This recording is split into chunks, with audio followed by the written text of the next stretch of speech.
Baik, assalamualaikum warahmatullahi wabarakatuh.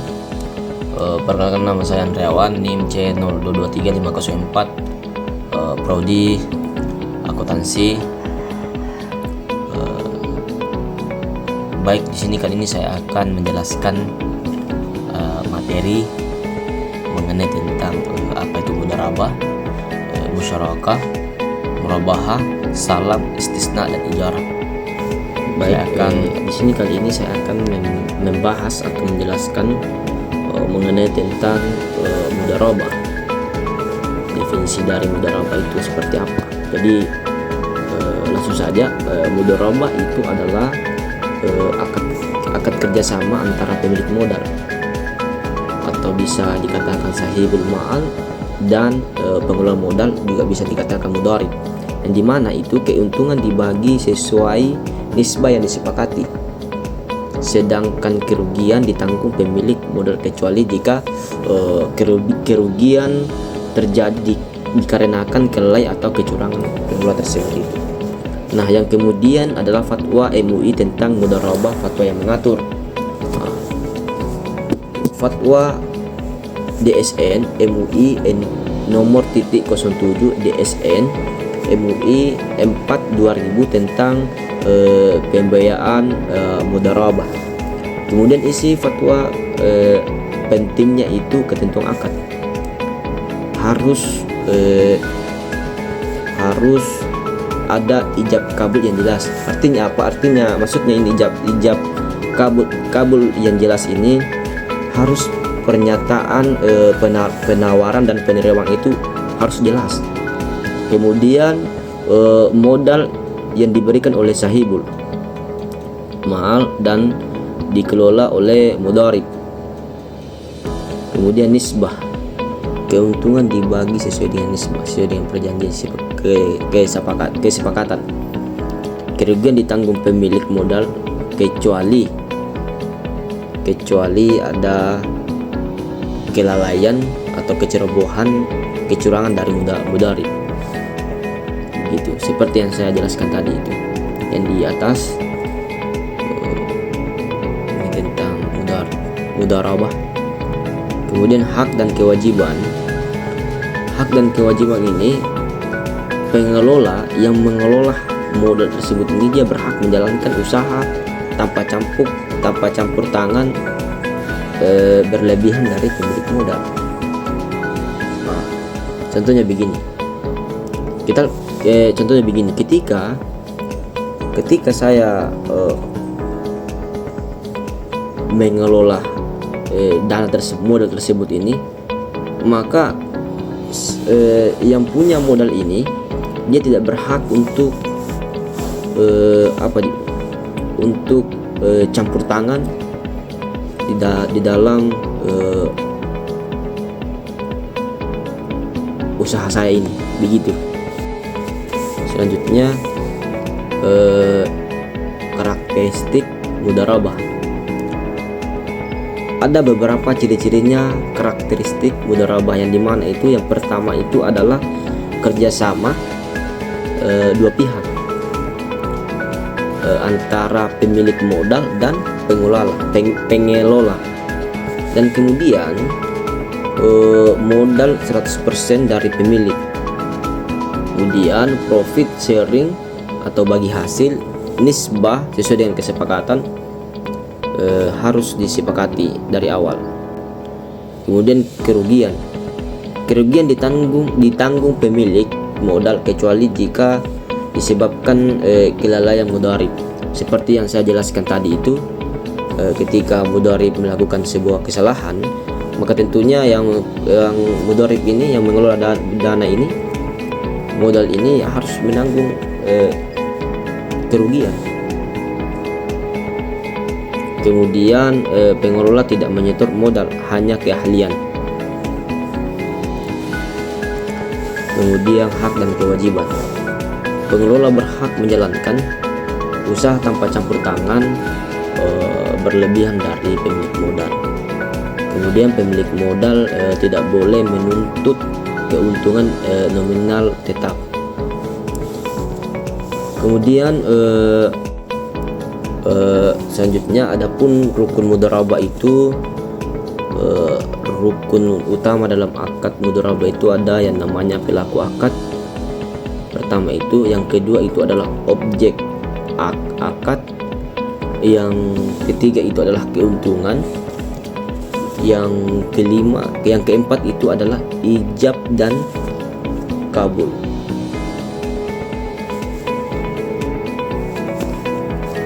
Ijab dan kabul yang dimana itu ijab dan kabul itu pernyataan saling disetujui lisan atau tertulis. Kemudian keuntungan dan kerugian. Keuntungan dibagi sesuai dengan nisbah.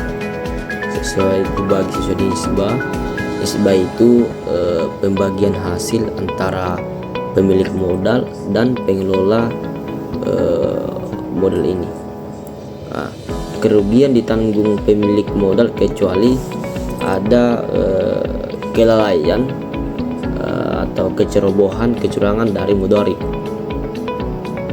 seperti yang saya jelaskan pada definisinya tadi itu. Seperti begitu contohnya tadi itu. Dan kemudian hak dan kewajiban. Pengelola berhak menjalankan usaha tanpa campur tangan berlebihan dari pemilik modal. Nah, pemilik modal tidak boleh menuntut keuntungan nominal tetap.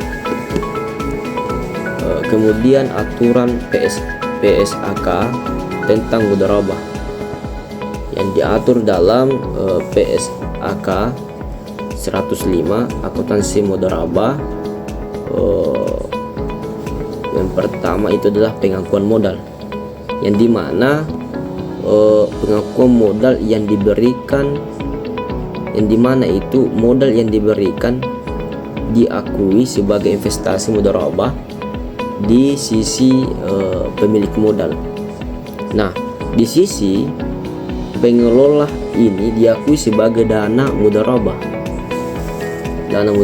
Kemudian pengakuan pendapatan bagi hasil diakui saat hak bagi hasil muncul bukan saat kas diterima. Contohnya begini.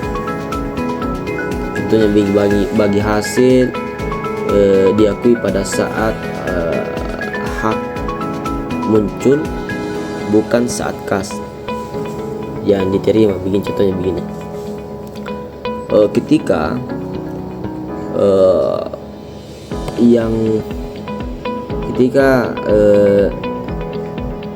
misalkan ketika si A ini dia mempunyai kebun. Nah, kemudian datanglah si B untuk mengelola kebun tersebut ini.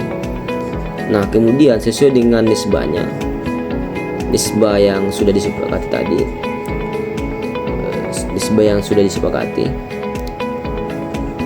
ketika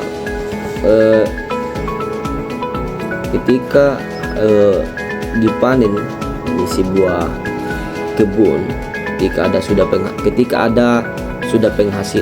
ada penghasilannya ini kebun, maka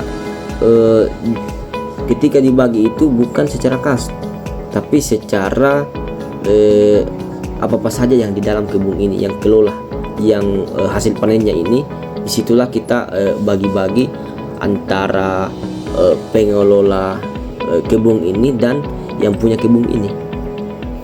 Begitu. Kemudian aturan PSAK tentang mudharabah, di mana diatur dalam PSAK 105 akuntansi mudharabah.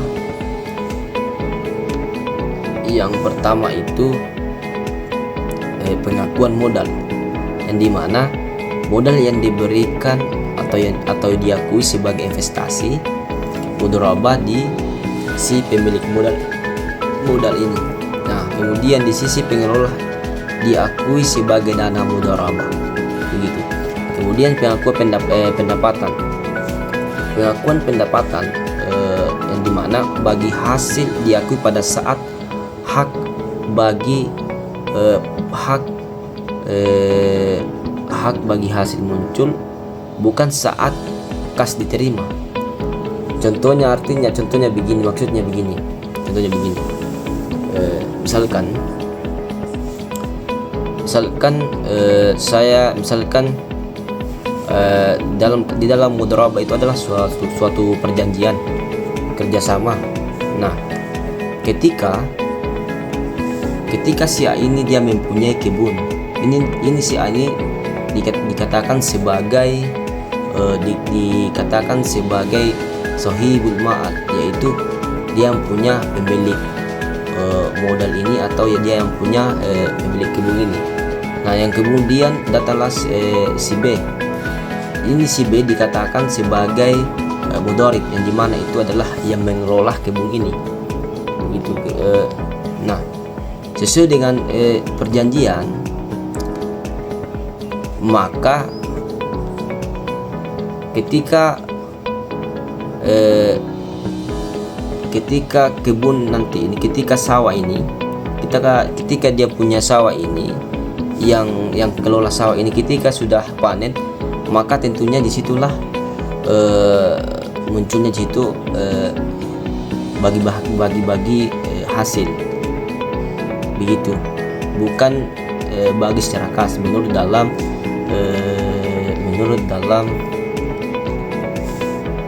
dalam aturan PSAK tentang mudharabah, begitu. Karena dia tidak membagikan hasil secara kas, tapi secara hasil panen ini, itu yang dibagikan pada saat panen ini hasil kebunnya. Maka disitulah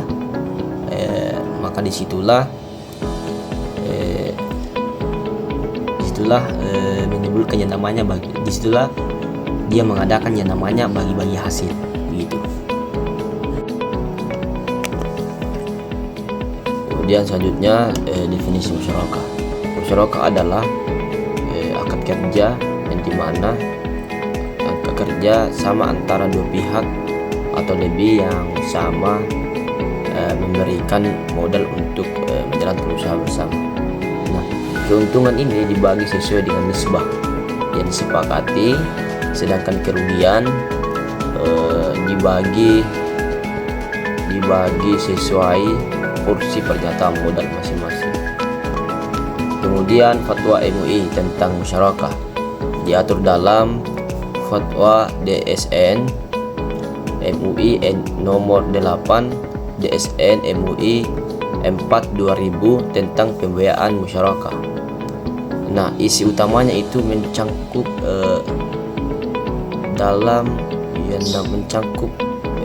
yang namanya itu ketentuan akad, yang dimana itu ada ijab dan kabul yang jelas. Ada ijab dan kabul yang jelas. Kemudian para pihak sama-sama berkontribusi dalam modal. Nah, nisbah keuntungan harus disepakati saat akad. Kemudian modal dapat berupa uang atau barang, aset atau keahlian selama dapat nilai. Modal harus diketahui jumlah dan nilainya. Ini modal harus diketahui berapa jumlahnya dan berapa nilainya, seperti begitu. Nah, kemudian keuntungan dan kerugian. Keuntungan itu dibagi sesuai dengan nisbah yang disepakati. Kemudian kerugian dibagi sesuai nisbah, sesuai porsi modal proporsional terhadap penyertaan modal. Nah, tidak boleh menjamin keuntungan tertentu kepada salah satu pihak. Kemudian pengelola usaha, yang dimana itu usaha dapat dikelola bersama-sama oleh pihak yang bermitra atau diserahkan kepada salah satu pihak. Nah, setiap pihak berhak ikut mengawasi jalannya usaha. Ini setiap yang memberikan modal, dia berhak untuk mengikuti atau mengawasi jalan usahanya ini tersebut. Begitu. Nah, kemudian aturan PSAK tentang musyarakah, di mana diatur dalam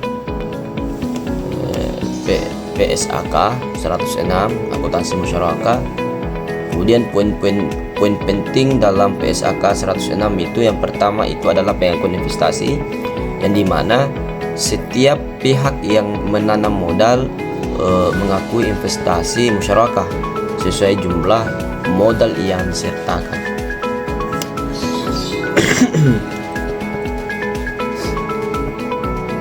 Kemudian pengukuran, yang dimana itu modal dicatat sebesar nilai yang diserahkan. Ini modal dicatat berapa yang kita serahkan nilainya ini, kemudian kita catat. Kemudian perubahan nilai investasi tergantung laba. Kita lihat tergantung apakah laba atau rugi dan penarikan modal. Itu perubahan nilai investasi itu tergantung laba, rugi dan penarikan modal.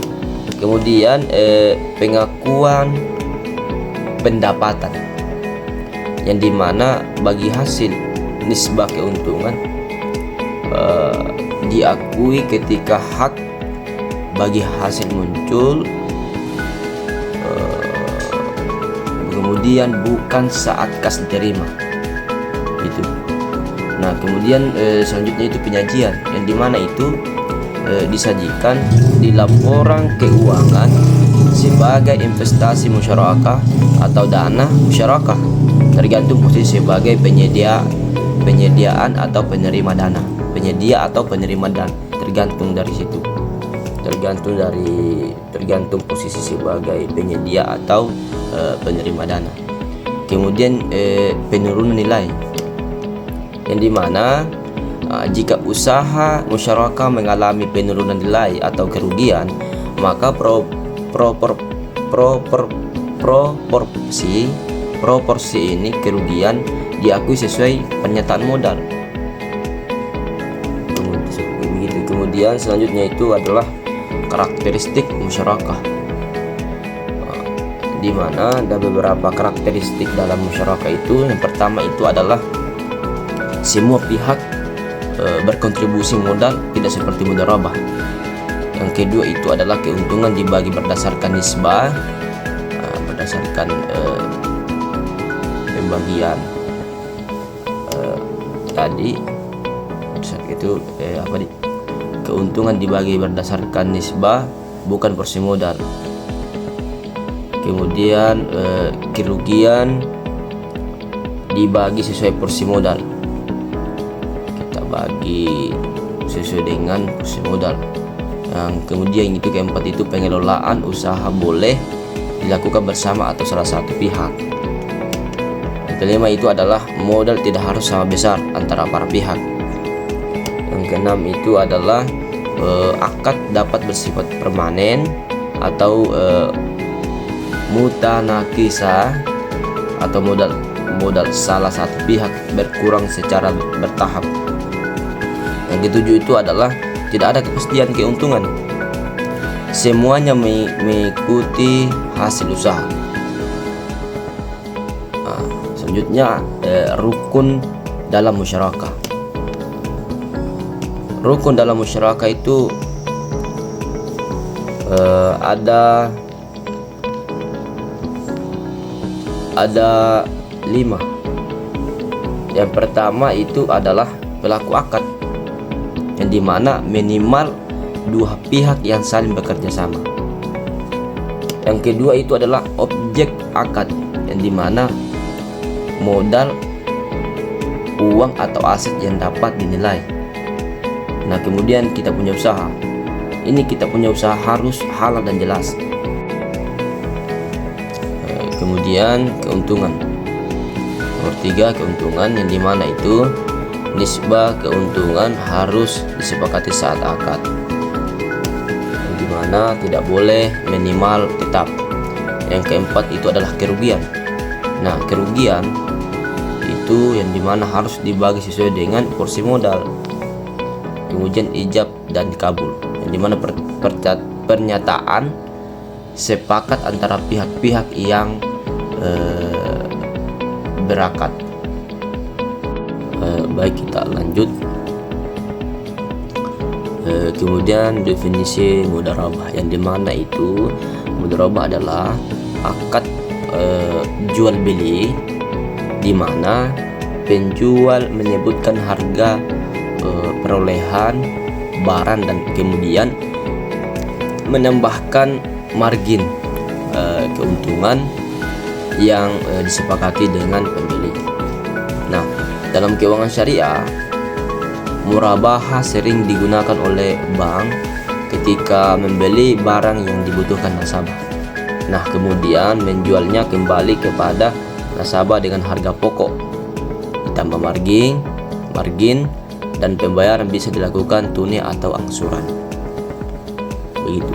Nah, kemudian fatwa MUI tentang murabahah yang diatur dalam fatwa DSN MUI nomor 4 DSN MUI 4 2000 tentang murabahah.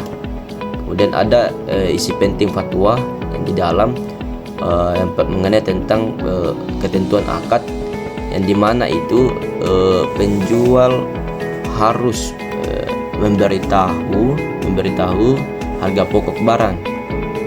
Kemudian juga harus menyebutkan margin keuntungan dengan jelas. Nah, akad murabahah ini dilakukan secara penjual memiliki barang. Kemudian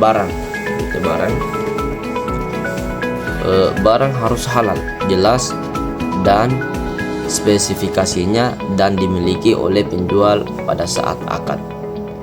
Tidak boleh menjual sesuatu yang belum dimiliki. Larangan bai al-ma'dum. Kemudian itu pembayaran, di mana pembayaran boleh tunai, tunda atau dicicil boleh. Nah, jika nasabah terlambat bayar, maka tidak boleh dikenai denda yang menjadi keuntungan bank. Boleh denda untuk disalurkan ke dana sosial. Kemudian diskon, yang dimana jika penjual mendapatkan diskon dari pemasok, diskon itu menjadi hak nasabah kecuali disepakati lain. Kemudian pembatalan. Nah, pembatalan itu jika nasabah membatalkan pesanan sebelum bank kembali membeli barang, tidak dikenakan penalti, artinya tidak dikenakan denda. Nah, kemudian kita lanjut dari aturan PSAK tentang murabahah yang diatur dalam PSAK itu 102 akuntansi murabahah. Adapun poin-poin penting dalam PSAK murabahah itu PSAK 102, yang pertama itu pengakuan aset, yang dimana ketika bank membeli barang maka dia akan mencatat sebagai persediaan murabahah. Dan kemudian kedua itu adalah pengakuan piutang, di mana ketika barang dijual ke nasabah secara cicilan, kemudian diakui sebagai piutang murabahah sebesar harga jual. Nah, yang ketiga itu adalah pengakuan keuntungan, yang dimana itu margin keuntungan diakui proporsional sesuai masa pembiayaan. Nah, jika tunai maka margin diakui langsung kalau sudah tunai. Kemudian bagian 4, potongan atau diskon. Nah, potongan atau diskon pembelian barang harus mengurangi harga pokok, bukan jadi keuntungan tambahan. Nah, yang kelima itu adalah denda, yang dimana jika ada denda keterlambatan kemudian dicatat, sebagai pendapatan non halal dan disalurkan untuk dana sosial. Kemudian kita masuk di bagian dari karakteristik murabahah.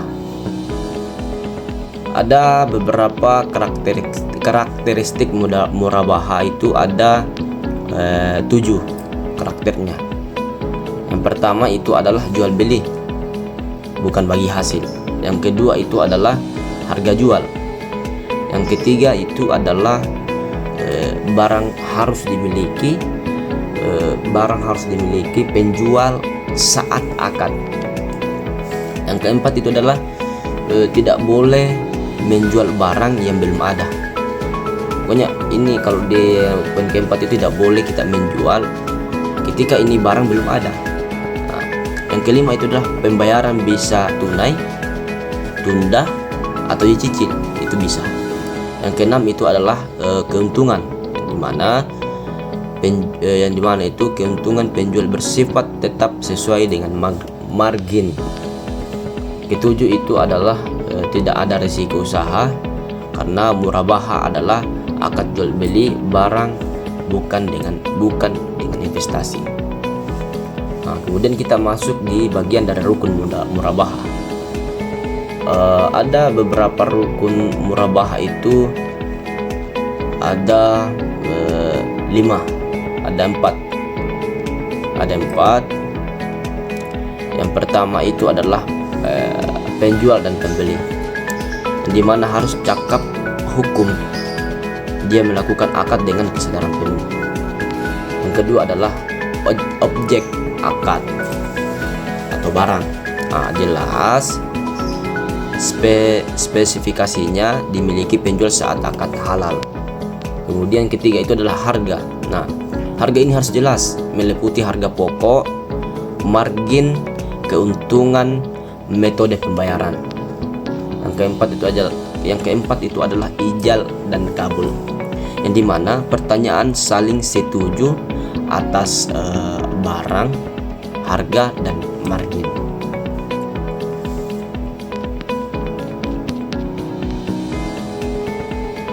Itu tadi penjelasan dari mulai dari definisi dari murabahah, kemudian fatwanya, kemudian rukunnya, kemudian menurut dari PSAK-nya itu. Kemudian selanjutnya itu kita masuk di definisi salam. Salam adalah akad jual beli, mana pembeli pembayaran harga barang di muka secara penuh. Sedangkan penyerahan barang dilakukan kemudian pada waktu yang disepakati. Barang yang dijual ini harus dapat ditentukan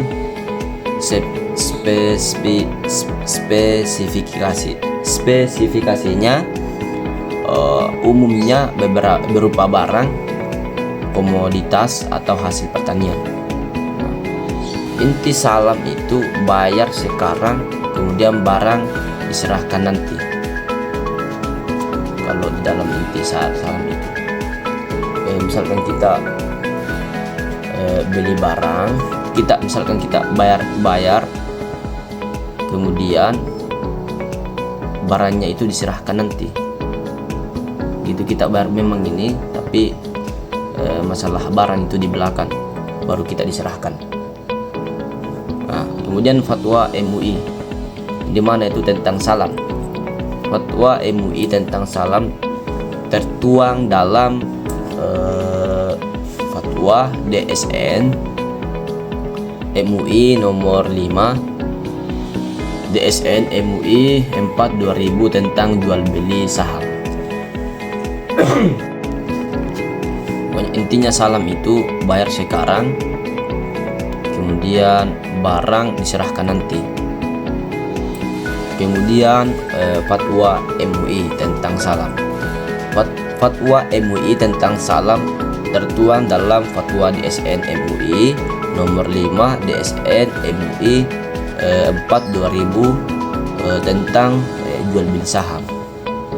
Nah, ketentuan umumnya salam itu adalah jual beli dengan cara pemesanan, pembayaran harga barang di muka untuk barang yang diserahkan kemudian. Nah, kemudian barang salam ini harus memiliki ciri, ukuran, kualitas, dan jumlah yang jelas. Nah, kemudian barang salam juga tidak boleh berupa barang yang harus diserahkan segera. Misal hewan, misal itu hewan yang hidup tidak distandarkan. Kemudian waktu dan tempat penyerahan harus ditentukan jelas. Waktunya itu harus ditentukan hari apa, kemudian jam berapa, itu yang kita harus tentukan waktunya. Nah, yang kemudian adalah transaksi salam harus dibayar tunai saat akad. Nah, adapun larangannya itu adalah tidak boleh menjual kembali barang salam yang belum diterima kecuali menggunakan akad salam paralel. Kemudian juga tidak boleh akad salam untuk barang yang tidak bisa distandarkan. Nah, yang kemudian kita masuk dalam aturan PSAK tentang salam. Nah, untuk standar akuntansi syariah, salam diatur dalam PSAK 103 akuntansi salam.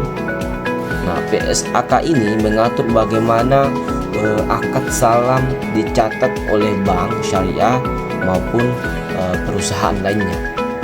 Kemudian aturan dalam PSAK 103 itu yang pertama itu adalah pada saat pembayaran yang dilakukan.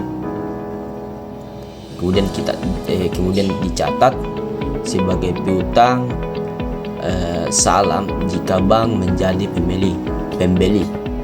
Nah, yang kedua itu adalah saat barang diterima, di mana piutang salam berupa menjadi persediaan. Yang ketiga itu adalah jika barang diserahkan kepada pemesan, yang dimana itu diakui sebagai pendapatan salam atau beban salam tergantung posisi perusahaan. Yang keempat itu adalah dalam salam paralel, di mana itu akad harus terpisah, tidak boleh saling tergantung. Ini akad harus kita pisahkan, tidak boleh saling tergantung. Dan kemudian kita masuk ke karakteristik akad salam. Nah, adapun ciri-ciri utamanya itu adalah yang pertama itu adalah pembayaran di muka, yang dimana pembeli harus membayar 100% saat akad. Yang kedua itu adalah barang belum ada saat akad jual beli pesanan, yang dimana penjual belum memiliki barang, kemudian barang akan diproduksi atau dipanen. Yang ketiga itu adalah spesifikasi barang harus jelas, meliputi kualitas dan kuantitas, ukuran, jenis, waktu penyerahan, dan tempat penyerahan. Nah, waktu penyerahan itu harus pasti, tidak boleh samar atau tidak jelas. Kemudian kelima itu cocok untuk sektor pertanian atau komoditas, di mana karena hasil panen biasanya belum tersedia saat dipesan. Yang keenam itu adalah boleh ada salam paralel, di mana itu penjual boleh membuat akad salam kedua dengan pihak lain asal terpisah. Nah, selanjutnya kita masuk ke rukun salam, yang dimana seperti akad lainnya salam memiliki rukun. Nah, rukun pertama itu adalah pihak yang berakad, yang dimana muslam atau pembelian atau pemesanan, pembelian dan pemesanan. Muslam ilaih atau penjual. Nah, yang kedua itu adalah objek akad, yang dimana itu barang pesanan yang distandarkan. Yang ketiga itu adalah harga, yang dimana itu dibayar tunai saat akad. Yang keempat itu adalah ijab dan kabul, yang dimana itu pertanyaan saling menerima akad. Kemudian selanjutnya definisi tentang istisna. Jadi istisna itu adalah akad jual beli dalam bentuk pemesanan, atau bisa dikatakan mustahni, meminta pihak lain, atau bisa juga dikatakan sahni, untuk membuatkan suatu barang sesuai spesifikasi tertentu dengan pembayaran yang tepat, dilakukan di muka cicilan atau ditangguhkan, dan penyerahan barang dilakukan kemudian. Nah, inti istisna itu pesan barang yang dibuat terlebih dahulu atau kostum produksi itu, kemudian pembayaran fleksibel barang yang diserahkan kemudian. Contohnya barang istisna itu seperti rumah, kapal, kendaraan, fortinur, seragam, proyek konstruksi dan lain-lain. Nah, adapun fatwa MUI tentang istisna ini, di mana itu ada akad istisna diatur dalam fatwa DSN MUI nomor 6 DSN MUI 4 2000 tentang istisna. Nah,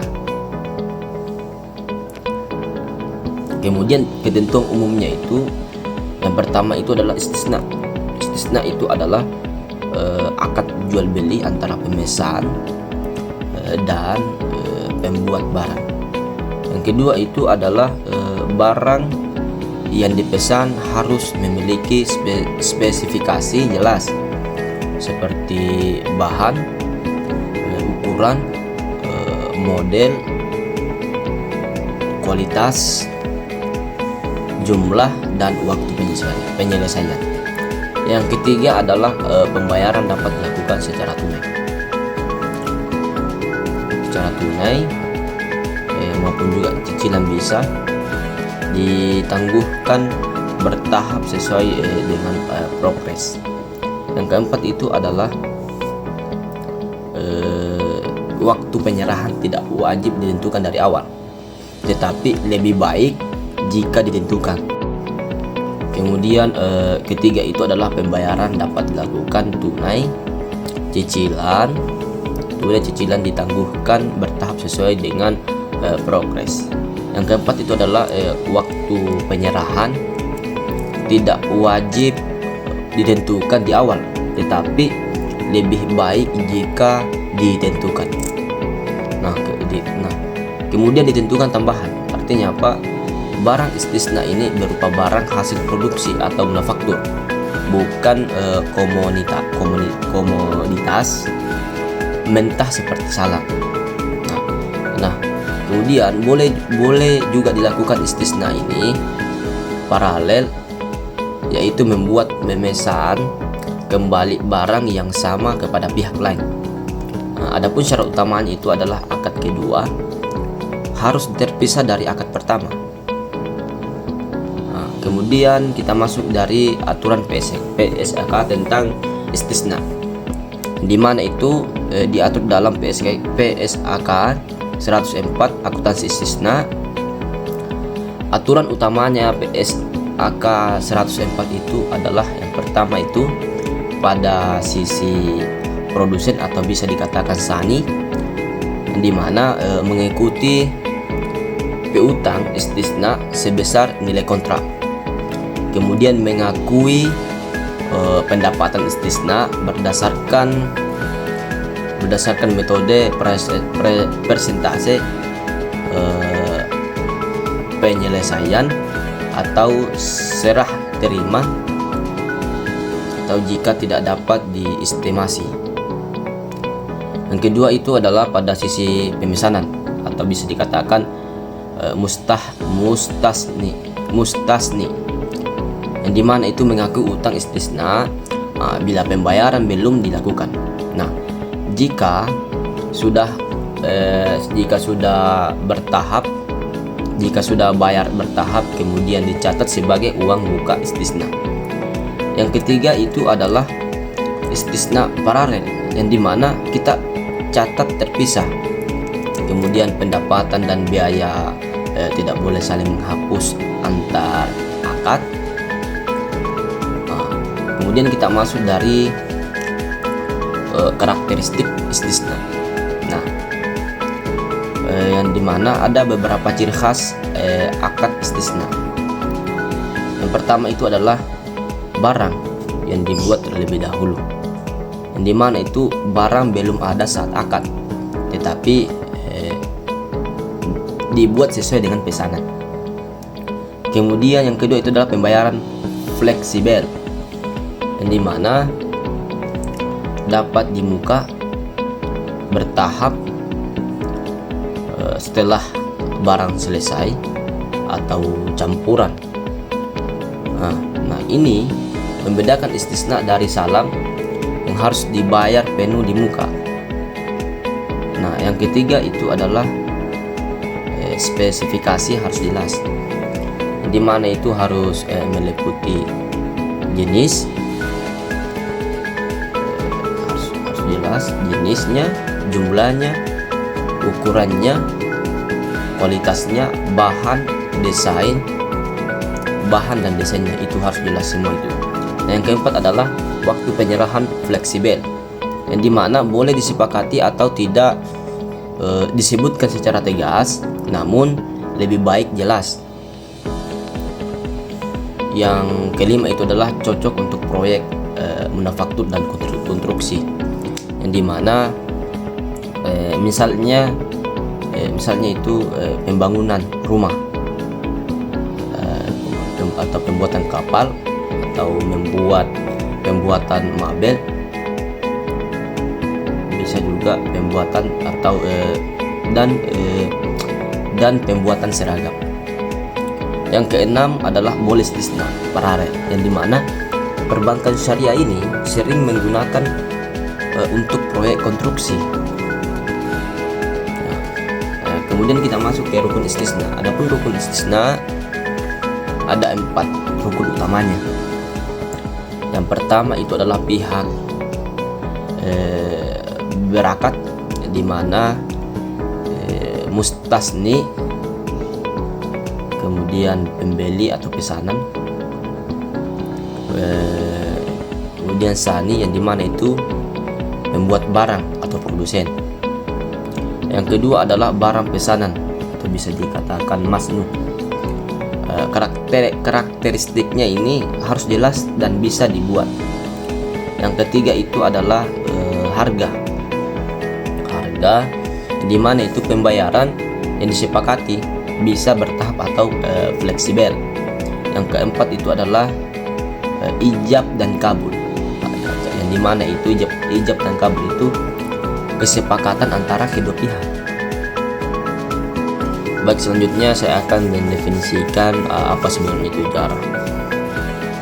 Jadi ijarah itu adalah akad sewa menyewa atau akad pemanfaatan jasa, yang dimana pihak pertama itu memberikan manfaat barang atau jasa kepada pihak kedua itu dengan imbalan berupa ujrah atau sewa atau upah. Nah, intinya ijarah itu adalah akad sewa manfaat, bukan jual barang. Contohnya sewa rumah, sewa kendaraan, sewa alat atau jasa tenaga kerja. Nah, adapun fatwa MUI tentang ijarah yang diatur dalam beberapa fatwa itu fatwa DSN MUI nomor 9 DSN MUI 4 2000 ijarah. Kemudian fatwa MUI tentang ijarah, yang dimana itu ijarah diatur dalam beberapa fatwa. Fatwa DSN MUI nomor 9 DSN MUI 4 2000 ijarah. Nah, ketentuan akad ada ijab dan kabul yang menentukan kesepakatan. Nah, kemudian objek ijarah itu adalah manfaat bukan barangnya. Nah, ijarah ujrah atau bisa juga diartikan biaya sewa atau upah harus disepakati dengan jelas. Kemudian objek ijarah yang dimana itu objek ijarah itu manfaat barang atau jasa yang halal. Tidak boleh menjual barang haram, tapi manfaat halal boleh disewakan. Nah, adapun kewajiban para pihak itu adapun kewajiban para pihak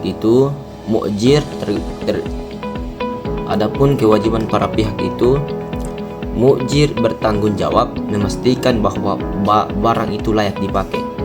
Kemudian mustajir wajib membayar ujrah sesuai kesepakatan. Yang kemudian itu kerusakan, yang dimana jika rusak bukan karena kelalaian penyewa, maka yang menanggung adalah pemilik. Nah, jika rusak karena ada kelalaian penyewa, maka yang menanggung bahan ini adalah yang menyewa. Kemudian fatwa DSN MUI nomor 27 DSN MUI M3 2002 tentang ijarah muntahiyah, yang dimana ini sewa yang diakhiri dengan perpindahan kepemilikan, misalnya leasing asyik syariah. Intinya barang disewa dulu.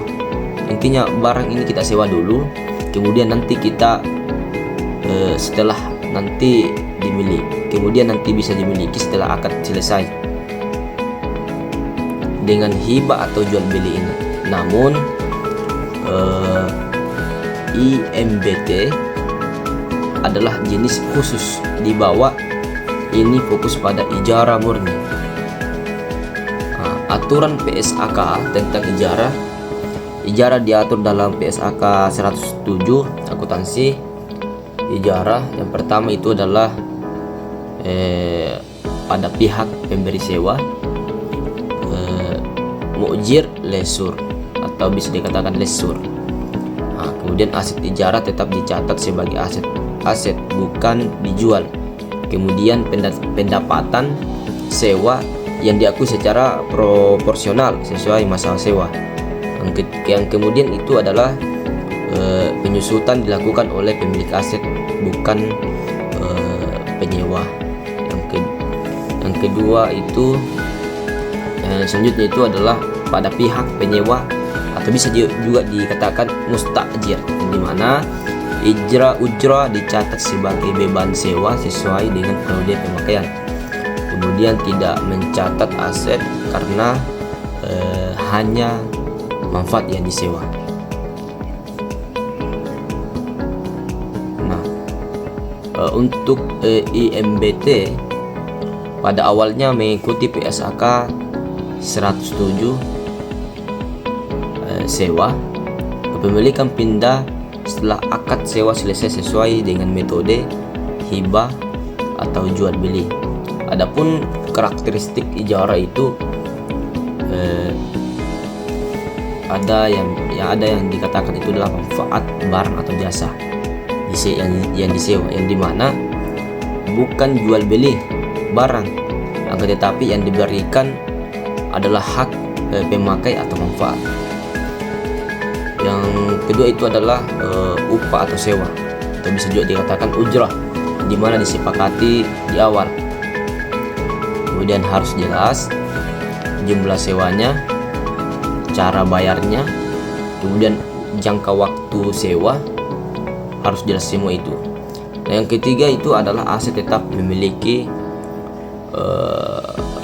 milik dan pemilik.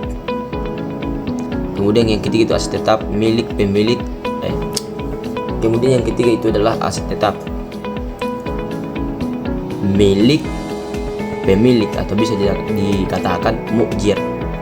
Nah, maksudnya ini artinya ini penyewa hanya memanfaatkan, tidak otomatis memiliki aset. Yang keempat adalah barang harus dapat dimanfaatkan. Maksudnya itu yang dimana itu barang ini harus dimanfaatkan, ya, barang harus dapat dimanfaatkan, yang dimana manfaatnya harus halal, jelas, dan bisa diukur. Dan kemudian yang kelima itu adalah tanggung jawab pemeliharaan besar, di mana pemeliharaan besar atau perbaikan besar. Kemudian tanggung jawab pemilik pemeliharaan kecil. Kemudian tanggung jawab penyewa. Yang keenam itu adalah risiko barang selama masa sewa, di mana itu tetap menjadi risiko pemilik aset, bukan penyewa. Yang ketujuh itu adalah tidak boleh menjanjikan perpindahan kepemilikan secara otomatis, kecuali dalam akad terpisah. Adapun selanjutnya itu adalah rukun ijarah. Adapun rukun ijarah itu ada 4. Yang pertama itu adalah pelaku akadnya, atau bisa juga dikatakan akidain.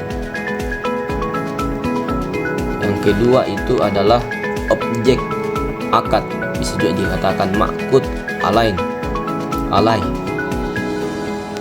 Yang ketiga itu adalah sikhat. Yang keempat itu adalah manfaat. Maksud dari yang pertama itu pelaku akad atau akidain, itu mukjir, pemilik barang atau penyedia jasa. Kemudian mustahjir itu diartikan sebagai penyewa atau penerima jasa. Kemudian objek akad, yang dimana terdiri dari manfaat barang atau jasa yang halal, harga sewa atau upah yang jelas. Kemudian sikhat, yang dimana itu ijab dan kabul yang menunjukkan kesepakatan. Yang kemudian itu adalah manfaat, yang dimana harus bisa diberikan secara nyata, jelas, spesifikasinya. Contohnya ijarah itu misalkan saya ambil contoh sewa rumah. Sewa rumah, si A ini menyewa rumah milik B selama 1 tahun. Kemudian ujrahnya itu 24 juta per tahun. Nah, pembayaran per bulan itu 2 juta. Nah, kewajiban pemilik perbaikan ini genteng bocor. Kemudian kewajiban penyewa menjaga kebersihan dan kerusakan kecil. Nah, menurut dalam PSAK, pendapatan sewa B dicatat per bulan. Kemudian si A ini mencatat beban sewa per bulan.